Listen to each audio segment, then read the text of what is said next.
নমস্কার।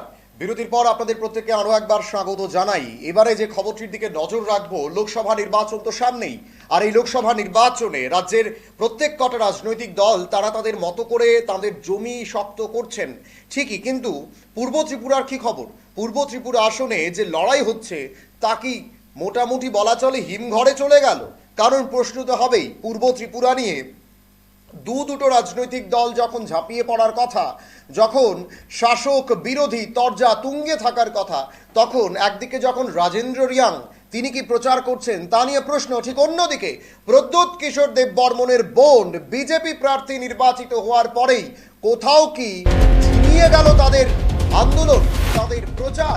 পূর্ব ত্রিপুরা আসনে প্রচারে কোনো সাড়া নেই। আমরা যদি দেখি পূর্ব ত্রিপুরা আসনে, লোকসভা আসনে পূর্ব ত্রিপুরায় বিজেপি প্রার্থী কীর্তি সিংকে করার পরে কি চাপা ক্ষোভ দেখা দিল মথা নেতৃত্বদের মধ্যে? মথা কর্মী সমর্থকদের প্রচারে কি ভাটা পড়ল? প্রশ্ন কিন্তু উঠছেই।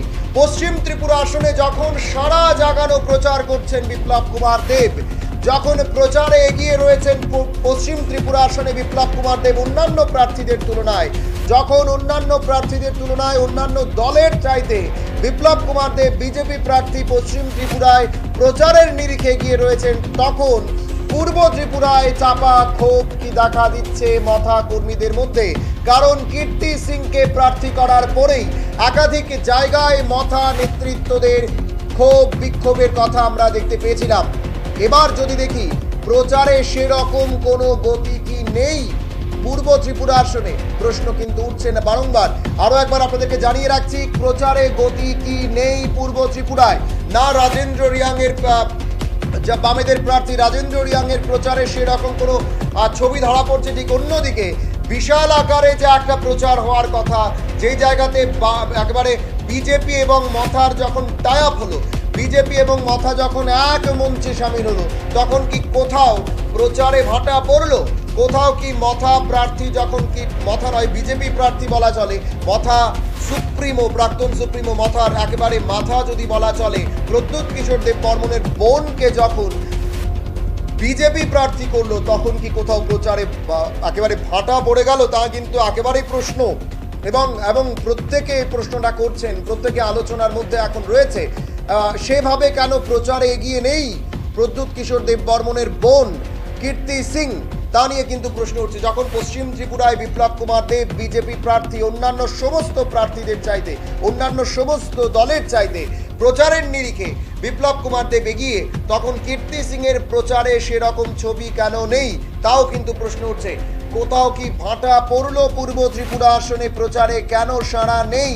কেন ঝিমিয়ে গেছে তীব্রামথা?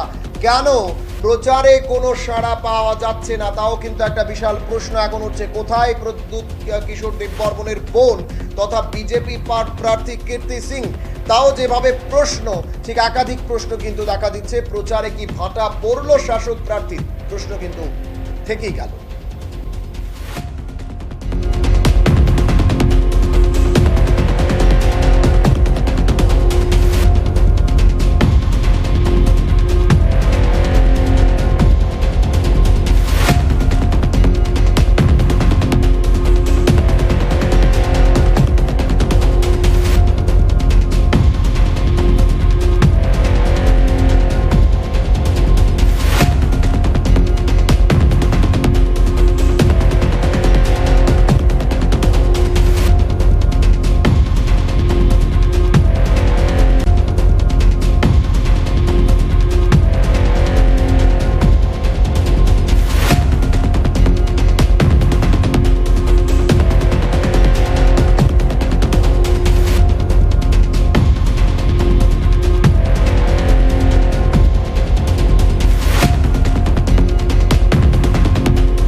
শ্রীলক্ষ্মী গ্রুপ অফ ইনস্টিটিউশনসের পক্ষ থেকে মাধ্যমিক ও উচ্চ মাধ্যমিক পরীক্ষার্থীদের জানাই অনেক শুভেচ্ছা ও অভিনন্দন।